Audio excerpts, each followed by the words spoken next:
ETF index mutual funds నేర్చుకుని stock మార్కెట్లో రాణించాలనుకుంటున్నారా? వెంటనే ఈ నెంబర్కి కాల్ చేయండి. ప్రపంచవ్యాప్తంగా బంగారం ధరల పరిస్థితి అండి. గత 4, 5 రోజులుగా ఒకేసారి ఢమాల్ మంది చరిత్రలో ఎన్నడూ ఎరగనంత కరెక్షన్ వచ్చింది. ఇప్పుడు మళ్ళీ పుంజుకుంటోంది. అయితే ఉగాది ఎంటర్ అయిన రోజు నుంచి బంగారం ధరల విషయంలో తీవ్రమైనటువంటి డౌన్‌ఫాల్ కనిపించింది. సో, పంచాంగం ప్రకారం కూడా బంగారం ధరలు పడిపోతాయంటూ ప్రముఖ ఆస్ట్రాలజర్ ప్రదీప్ జోషి గారు చెప్పారు. ఇప్పుడు మార్కెట్‌లో వస్తున్నటువంటి మార్పులు ఆస్ట్రాలజీ నుంచి పోల్చి చూసినప్పుడు అసలు ఏ విధంగా ఉండబోతుంది ట్రెండ్? ఒకసారి ఆయన ద్వారానే మాట్లాడి తెలుసుకుందాం మనం. ప్రదీప్ జోషి గారు నమస్తే అండి. నమస్తే, శ్రీమాత్రే నమః. సార్, మీరు చెప్పారు ఉగాది తర్వాత ఉగాది పంచాంగం నుంచి బంగారం డౌన్‌ఫాల్ అన్నట్టుగా అన్నారు. ఆ సంకేతాలు కనిపించినాయి గత 4, 5 రోజులు చూస్తే. ఇప్పుడు మళ్ళీ పుంజుకుంటుంది అని చెప్తున్నారు. మార్కెట్ అనాలిసిస్‌ల ప్రకారం అక్కడ జరుగుతున్నటువంటి కొన్ని రిపోర్ట్స్ ప్రకారం చూస్తే బంగారం మళ్ళీ పైకి అంటున్నారు. సో, అసలు మీరేం చెప్తారు? మీ యాంగిల్‌లో ఈ అనాలిసిస్ ఎలా ఉండొచ్చు బంగారం ధరలకు సంబంధించి? శ్రీ గురుభ్యో నమః, శ్రీమాత్రే నమః. ఆల్రెడీ నిన్ననే డిస్కస్ చేశాను. మళ్ళీ మీకు విషయం చెప్తున్నాను. ప్రజెంట్ ఇవాళ మనం మాట్లాడుతున్నది 26 మార్చి 2026. సో, శ్రీరామనవమి. ప్రేక్షకులందరికీ కూడా, సనాతన ధర్మ బంధువులందరికీ కూడా శ్రీరామనవమి శుభాకాంక్షలు. ఇప్పుడు మీరు మాట్లాడుతున్నప్పుడే నేను ఆల్రెడీ లాస్ట్ టైం సుమన్ టీవీలో చెప్పాను. ఉగాది వరకు వెయిట్ చేయండి. ఉగాది నుంచి పౌర్ణమి వరకు తప్పకుండా గోల్డ్ ప్రైజులు పడతాయి. వెయిట్ చేయండి. ఎవరు కూడా తొందరపడి కొనొద్దు అని క్లియర్ గా చెప్పాను. ఇప్పుడు అదే జరుగుతుంది. కరెంట్ ఇప్పుడు నేను మార్కెట్ చూస్తున్నాను. ఈ మార్కెట్ లో investing.com వెబ్సైట్ లో చూస్తే ఇవాళ ఏంటంటే శ్రీరామనవమి. మనందరికి రాముల వారి గిఫ్ట్ ఇస్తున్నారు. మనం ఎప్పటి నుంచో అందరం కళ్యాణం చేపిస్తున్నాం కదా రాముల వారికి, సీతమ్మ వారికి. సో, మన ఇండియన్స్ లో చాలా మంది పెళ్లిళ్ళు చేసుకోవడానికి, మంగళసూత్రాలు కొనడానికి కూడా డబ్బులు లేక బాధపడుతున్నారు. ఇదేంది గోల్డ్ ప్రైస్ ఇంత పెరిగిపోయినాయి అని చెప్పి. కాబట్టి రామయ్య మనందరికీ కానుక ఇస్తున్నాడు. రేపు అందరికీ పెద్ద కానుక రామయ్య ఇవాళ ఇచ్చేది. సో, అందరికి గిఫ్ట్ ఇస్తున్నారు. అందరూ రేపు బంగారం హ్యాపీగా కొనుక్కోవచ్చు. ఇవాళ చూస్తే గోల్డ్ మన డాలర్ లో కనుక చూస్తే, అంటే ఇప్పుడు మనకి MCX ట్రేడింగ్ లేదు. 5 గంటలకి ఈ రోజు 26వ తారీఖు సాయంత్రం ట్రేడింగ్ స్టార్ట్ అవుతుంది. ఆల్రెడీ గోల్డ్ డౌన్ ఫాల్ లో ఉంది. ఇప్పుడు $4,476 నడుస్తుంది. దాదాపుగా $110 పడిపోయింది. నేను మొన్న చెప్పాను. ఓపిక పట్టండి, ఈ 3 రోజులు ఓపిక పట్టండి. నాకు తెలిసి మనం ట్యూస్డే డిస్కస్ చేసాము. ట్యూస్డే డిస్కస్ చేసినప్పుడు ఇదే ఛానల్లో చెప్పాను. వెనస్డే, థర్స్డే, ఫ్రైడే వెయిట్ చేయండి. సాటర్డే, సండే కొనండి. ఫ్రైడే వరకు వెయిట్ చేయండి. ముందున్నది ముసళ్ళ పండుగ. సో, ట్రంప్ గారు మామూలు వ్యక్తి కాదు. ఆయన స్టేట్మెంట్లు భయంకరంగా ఉంటాయి. అద్భుతాలు జరుగుతాయని చెప్పాను. ఇప్పుడు ప్రజెంట్ నేను చెప్పిన వాక్కు సత్యమైంది. ఇప్పుడైతే $111 అంటే ఆల్మోస్ట్ మన ఇండియన్ కరెన్సీలో 10,000 రూపాయలు పర్ ఔన్స్ కి 10,000 పడిపోతుంది. మరి అక్కడ ఎంత పడుతుందో అనేది నాకు అంత క్యాలిక్యులేషన్ చేయడం రాదు. కానీ ఇవాళ హ్యాపీగా అందరు సెలబ్రేట్ చేసుకోండి శ్రీరామనవమి. అందరూ డబ్బులు రెడీ చేసి పెట్టుకోండి. ఇవాళ నైట్ MCX మార్కెట్ కూడా గోల్డ్ డౌన్ ఫాల్ అయిపోతుంది. చూడండి, అందరూ కూడా MCX చూడండి. ఇవాళ నైట్ 12 గంటల తర్వాత MCX ఎట్లా రిజల్ట్ వస్తుంది. ఇవాళ నైట్ పక్కా గోల్డ్ పడిపోయింది. నాకు తెలిసి 12,800కి మీకు పర్ గ్రామ్ దొరకవచ్చు. అంతకన్నా తక్కువ కూడా దొరకవచ్చు. కొంచెం ఛాన్స్ గురించి వెయిట్ చేద్దాము. అందరూ నేను ఒకటే చెప్తాను, తక్కువలో కొనుక్కోండి, దాచిపెట్టుకోండి. ప్రైస్ పడ్డప్పుడల్లా కొని పెట్టుకోండి, దాచిపెట్టుకోండి. పెళ్లిళ్ళకి, శుభకార్యాలకు, ముహూర్తాలకు ఉపయోగపడతాయి. ప్రైస్ ఎప్పుడైనా పడుతుంది. మంచి టైంలో ఇప్పుడు పడింది. అక్షయ తృతీయ వరకు గోల్డ్ ప్రెషర్ ఉంటుంది గోల్డ్ మీద. ఇక అక్షయ తృతీయ తర్వాత ఇంకా క్యాలిక్యులేషన్స్ వేయాలి. చూద్దాం. అంటే ఇప్పుడు ఈ ట్రెండ్ మీరు చెప్పిన దాని ప్రకారం చూస్తే మీరు ఎలా అంచనా వేయగలుగుతున్నారు? ఈ ప్రెడిక్షన్స్ మార్కెట్లో ఉన్నటువంటి వాళ్ళందరూ చెప్తున్న మాట ఏంటంటే, ఇది ఒక డిఫరెంట్ సిచ్యుయేషను. వార్ జరిగితే ఆటోమేటిక్గా గోల్డ్ ప్రైస్ పెరగాలి, కానీ ఈసారి ఎప్పుడు లేని భిన్నంగా పడుతుంది అని. మీ ఈక్వేషన్స్ ఏంటి ఇందులో? జ్యోతిష్ శాస్త్రం అర్థమయ్యే వాళ్ళకి నేను చెప్పేది అర్థమవుతుంది. జ్యోతిష్ శాస్త్రం తెలిసిన వాళ్ళకి అర్థమవుతుంది. శాస్త్రంలో గ్రహాలన్నీ కూడా రుజుగతులు అవుతాయి, అంటే ముందుకు వెళ్తా ఉంటాయి. కానీ 2 గ్రహాలు మాత్రం వక్రగతి, వెనక్కి వెళ్తాయి. అవి ఏమిటంటే రాహువు, కేతు. ఈ 2 గ్రహాలు వెనక్కి వెళ్తాయి. సో, ఎప్పుడైతే కేతువు సూర్యుని యొక్క స్థానంలో వచ్చి, రాహువు సూర్యుడి యొక్క కొడుకైన శని స్థానం లోపలికి వస్తే, నువ్వు ఏదైతే ఎక్స్పెక్ట్ చేస్తావో అది జరగదు, దానికి వ్యతిరేకంగా జరుగుతుంది. ఇది ఆల్రెడీ బృహత్ సంహిత అనే గ్రంథంలో క్లియర్ గా చెప్పారు కూడా. అది చదివిన వాళ్ళకి అర్థమవుతుంది. ఎక్కడ మీరు గ్రంథాలేవి పిల్లలకు చదివించరు. Cos theta, sine theta, Johnny Johnny, yes papa అని చదివితే ఏం అర్థమవుతుంది? మన గ్రహాలు, గ్రహగతులు, ప్రకృతిలో ఉండేటువంటి science, astrology is nothing but the study science of the nature. Nature గురించి ఒక లాంగ్వేజ్ అది ఆస్ట్రాలజీ అనేది. ఆల్రెడీ అన్ని బృహత్ సంహిత, గర్గ సంహితలో గ్రహణం ఒకేసారి సూర్యచంద్రాది గ్రహణాలు ఫల్గుణ మాసంలో జరుగుతాయి. ఫల్గుణుడు అంటే ఎవరు? ఫల్గుణ మాసంలో గనక ఒకేసారి సూర్యచంద్ర గ్రహణాలు జరిగితే యుద్ధ భీతి మొదలవుతుంది, ధాతువుల ధరలు పడిపోతాయి అని క్లియర్ గా అందులోపల ఉండనే ఉంది. ఉన్నది మేము చెప్పాం. నేనేమి ఎక్కడి నుంచో ఊడిపెట్టుకొని నేనేదో అద్భుతాలు చేసుకొని నేనేం బ్రహ్మజ్ఞాని కాదు. మనకి పూర్వీకులు, మన ఋషులు, మన సాంప్రదాయ అన్ని ఇచ్చారు. అవి క్షుణ్ణంగా చదివాము, ఇంకా రీసెర్చ్ చేసాము. కానీ నేను అదొక్కటే ఫాలో అవ్వను, అది చదువుతాను. మార్కెట్ ట్రెండ్ ఏం ఫాలో అవుతుంది, ఏమేం జరగబోతుంది. సో ఒక దేశాధినేత ఎలాంటి స్టేట్మెంట్ ఇస్తున్నాడు, ఎక్కడ ఈ ఇంపాక్ట్ రాబోతుంది.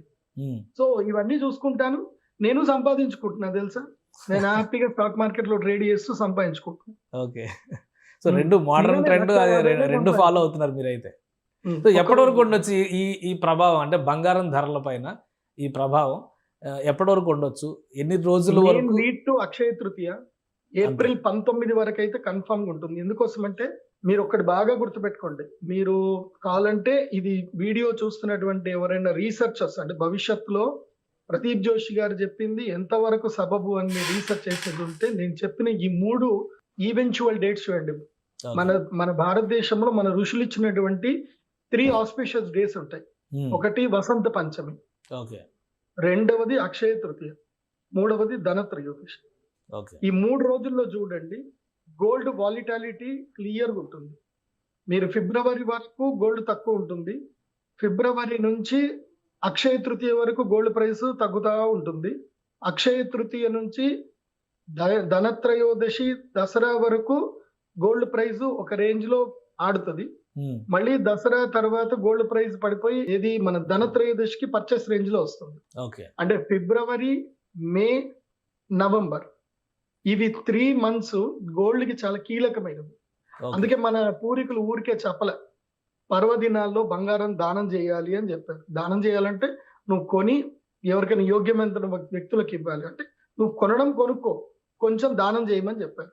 సో ఇవి పర్వదినాలు. అండ్ అది కాకుండా ప్రస్తుతం గ్రహస్థితి ఎలా ఉంది అని అంటే స్ట్రెంగ్తెన్, పాపగ్రహాలకు స్ట్రెంగ్త్ ఎక్కువగా ఉంది. రాహువు, కేతువు, శనిగ్రహం వీటికి స్ట్రెంగ్త్ ఎక్కువ ఉంది. శుభగ్రహమైనటువంటి గురుగ్రహానికి స్ట్రెంగ్త్ తక్కువ. కాబట్టి ఏమైంది, పాపగ్రహాలకు స్ట్రెంగ్త్ పెరిగితే గనక డెఫినెట్లీ యుద్ధం అవుతుంది. శని ఆయిల్ కి కారకుడు. సో శని ఆయిల్ కారకుడు కాబట్టి ఆయిల్ ప్రైసులు పెరుగుతాయి, భయంకరంగా పెరుగుతాయి, యుద్ధాలు అవుతాయి. కాబట్టి ప్రజలు దీన్ని బట్టి కొన్ని లెసన్స్ నేర్చుకోవాలి. ఇక్కడ నుంచి అయినా సరే డిపెండెన్సీ తగ్గించాలి. ఇప్పుడు నా క్వశ్చన్ కూడా అదే. ఇప్పుడు దేశంలో నరేంద్ర మోడీ గారే స్వయంగా ఒక ప్రకటన చేశారు, చాలా గడ్డు పరిస్థితి, కరోనా పరిస్థితులు ఎదుర్కోవడానికి మీరు సిద్ధం కండి అన్నారు. ఏంటి భవిష్యత్తు ఎలా ఉండొచ్చు? ఈ మాటల ఆంతర్యం ఏంటి? ఉంది, ఇవాళే నేను డీజిల్ పోపించుకోవడానికి వెళ్ళాను, వాడు 1000 రూపాయలే వేస్తానన్నాడు. వారం 10 రోజుల్లో వెళితే గనక 500 ఇస్తామండి అని చెప్తారు. ఇంకొక వారం రోజుల తర్వాత పోతే లేదండి డీజిల్ అందరికి వేసేది లేదు, కేవలము అంబులెన్స్ కి, తర్వాత సెక్యూరిటీ వెహికల్స్ కి, ఏవైనా సరే ట్రాన్స్పోర్టేషన్, ఫుడ్ ట్రాన్స్పోర్టేషన్ వెహికల్స్ కి, అత్యవసర వెహికల్స్ కి మాత్రమే పెట్రోల్ డీజిల్ ఇస్తాము, అందరికి ఏమో అందరు ఇంట్లో కూర్చొని టీవీలు చూడండి, ఎవరు బయట తిరగొద్దు అని చెప్తారు. అదే లాక్డౌన్ అంటారు. లాక్డౌన్ అంటే అది అంతా లాక్డౌన్ కాదు. మీరు నడుచుకుంటూ సైకిల్ దొక్కుంటూ ఎక్కడికైనా వెళ్ళండి, నో వెహికల్స్ అలౌడ్. పబ్లిక్ ట్రాన్స్పోర్ట్లు మాత్రం అలౌడ్ చేస్తారు. ఇప్పుడు జరిగేదే అది. మీరు ఇంకొక 15 రోజుల్లో 20 రోజుల్లో గనక చూస్తే అదే పని జరుగుతుంది. సో ట్రాన్స్పోర్టేషన్ మొత్తం ఇప్పుడు ఆల్రెడీ పాకిస్తాన్ లో స్టార్ట్ అయింది అదే సిచ్యువేషన్. వాడేదో ఐపీఎల్ మ్యాచ్ పెట్టుకున్నారు వాళ్ళు, దాదాపు 6 cities లో ఐపీఎల్ మ్యాచ్ పెట్టుకుంటే అది 2 cities లో కుదో చేసి మీరు ఐపీఎల్ అందరు ఇంట్లోనే చూడండి, ఎవరు స్టేడియం దాకా రాకండి అని చెప్పి అనౌన్స్మెంట్ చేసేసారు. ఖాళీ స్టేడియంలో పాపం మళ్ళీ క్రికెట్ ఆడుకుంటున్నారు, దోమలు కొట్టుకున్నట్టు ఆడుకుంటున్నారు. ఎవరికి ఎంకరేజ్మెంట్ లేదు, ఏం లేదు. సో అది పాకిస్తాన్ పరిస్థితి. ఏది దాని పక్కనే ఉంది, ఏది ఇరాన్ కి పక్కనే ఉంది. వాడికి క్రూడ్ ఆయిల్ అంత పెద్ద కూడా పడదు, బతినాడుకుంటూ ఇయ్యొచ్చు. కానీ వాళ్ళు స్నేహం అలా మెయింటైన్ చేయలేదు. మనం స్నేహం మెయింటైన్ చేసాం. మనకు క్రూడ్ ఆయిల్ వస్తుంది. కాకపోతే ఏంటంటే మునుపున్నంత రాదు. ఇప్పుడు క్రూడ్ ఆయిల్ రేట్లు పెరిగిపోతున్నాయి కదా! ఇప్పుడు $120కి రీచ్ అయ్యి ఇంకా $200 కూడా వెళ్ళిపోతుంది.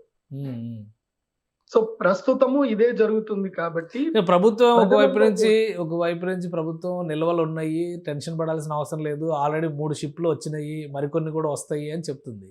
సో ఈ పరిస్థితి తేరుకోవడానికి ఎన్ని రోజులు పట్టొచ్చు మీ అంచనా ప్రకారం? అవును. ప్రభుత్వం డ్యూటీ అదే కదా! ప్రజలకి పానిక్ అవ్వద్దని చెప్పే డ్యూటీ ప్రభుత్వానిదే. ఓకే. సో ఇప్పుడు అందరూ పానిక్ అయిపోయారనుకోండి, ఎక్కడ కంట్రోల్ చేస్తారు అందరిని? సో గ్రూప్‌ని కంట్రోల్ చేయాలంటే అబద్ధం చెప్పాల్సిందే. లేకున్నా ఉంది అని చెప్పాల్సిందే. బూచి చూపెల్సింది. ఇప్పుడు అమెరికా చూపించదా వాడి దగ్గర గోల్డ్ రిజర్వ్స్ లేకపోయినా సరే డాలర్లు ప్రింట్ చేసి నా దగ్గర డాలర్లు ఉన్నాయని చెప్పి భయపెట్టదా? అది అంతే. ప్రస్తుత విషయానికైతే నేను ప్రజలందరికి చెప్పేది ఏంటంటే, మీరు ఆల్మోస్ట్ శ్రావణ మాసం వరకు పెళ్లి ముహూర్తాల జోలికి గాని, ఎంగేజ్‌మెంట్లు గాని, పెద్ద పెద్ద కార్యక్రమాలు గాని, ఫంక్షన్ హాల్స్‌కి అడ్వాన్స్ ఇవ్వడం గాని పెట్టుకోకండి. ఓకే. ఎందుకోసమంటే ఇప్పుడు అడ్వాన్స్‌లు ఇస్తే వాళ్ళేమో రిటర్న్ ఇవ్వరు. నేను కోవిడ్ టైంలో ఏదో ఒకటి మ్యానుఫ్యాక్చరింగ్ యూనిట్‌కి నేను ₹1,00,000 ఇచ్చాను. కోవిడ్ స్టార్ట్ అయింది. బాబు నా ₹1,00,000 నాకు వాపస్ ఇయ్యరా అని 5 ఏళ్ల నుంచి అడుగుతున్నా వాడు ఇవ్వట్ల. ఓకే. ఇప్పుడు అదే పరిస్థితి. సో ఇప్పుడు ఎవరు దేనికి అడ్వాన్స్‌లు ఇవ్వకండి. ఏ పని మీద కమిట్మెంట్ తీసుకోకండి. ఎందుకోసమంటే ఇప్పుడు చాలా ఇబ్బందులు వస్తాయి. టూరిజం బాగా పడిపోతుంది. టూరిజం డిపార్ట్మెంట్ పడిపోతుంది.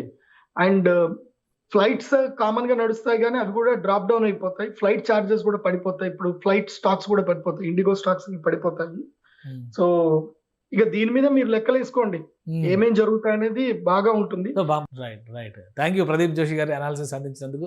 ఇది బంగారం ధరల విషయంలో ప్రస్తుతం ఉన్నటువంటి గ్రహ స్థితులు కూడా బంగారం ధరలు తగ్గడానికే సంకేతాలు చూపిస్తున్నాయని చెప్పని ప్రదీప్ గారు అనలైజ్ చేస్తున్నారు. అలానే మార్కెట్లో తక్కువలో ఉన్నప్పుడు లాభం పొందడం ఎలా అనే అంశం పైన కూడా కొన్ని టిప్స్ చెప్పారు. రాబోయేటువంటి రోజుల్లో జూన్ వరకు ఖచ్చితంగా ఆర్థిక మాంద్య స్థితిలే ప్రపంచవ్యాప్తంగా ఉండే అవకాశం ఉంది. ఈ సంవత్సరాంతంలో మళ్ళీ బంగారం ధరలు పెరిగేటువంటి సంకేతాలు కనిపిస్తున్నాయని ఆయన అనలైజ్ చేస్తున్నారు. ఇది స్పెషల్ డిస్కషన్. Keep watching.